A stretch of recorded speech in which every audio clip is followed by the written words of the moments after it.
These clashes Saturday, filmed by protesters on the island of Sitra, just south of Manama, lasted more than 8 hours. Activists who want more political rights for Bahrain's Shiite majority have announced a week of what they called volcanic flames, aimed at disrupting Sunday's F1 race. The competition is the premier event in the country's sporting calendar. Protesters claim it gives the government international legitimacy at a time when they say human rights are being brutally repressed. Nada Daif is a Shia doctor who was arrested for treating injured protesters 2 years ago. She spoke to VOA on the phone from Manama. We are in undeclared situation of the martial law. The checkpoints are everywhere in Bahrain. There's severe traffic jam. Wherever you want to go, you will be checked, you will be stopped. The villages, the Shia villages in Bahrain, is surrounded. There's daily attack, whether there's a protest or not. Protests, mainly by majority Shias against the Sunni-controlled government, erupted in February 2011 and have sporadically continued. As the latest protests intensify ahead of the F1 race, so does the crackdown by authorities. Bahrain's chief of public security is Tariq al-Hassan.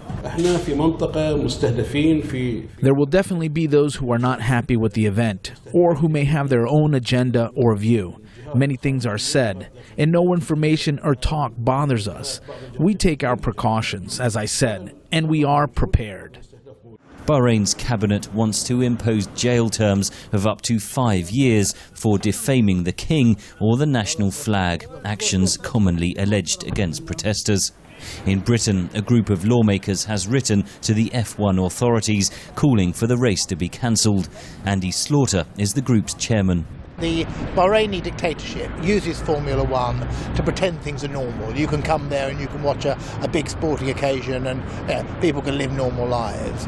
The reality is that's not true at all for the majority of people in Bahrain all the year round, but particularly during the Grand Prix, when the country's in lockdown, where you've got armoured cars, barbed wire, tear gas.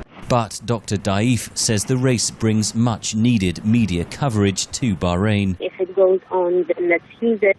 Then let's expose what's going on, the situation, the violation that's continuing in Bahrain. If it happens to happen in Bahrain, and if it gets cancelled, then there's the propaganda that comes with it. It's both ways. It can be useful. The president of F1, Bernie Ecclestone, seen here with Bahrain's crown prince, has offered to meet Bahrain's anti-government protesters, but he insists the race will go ahead. Henry Richwell for VOA News, London.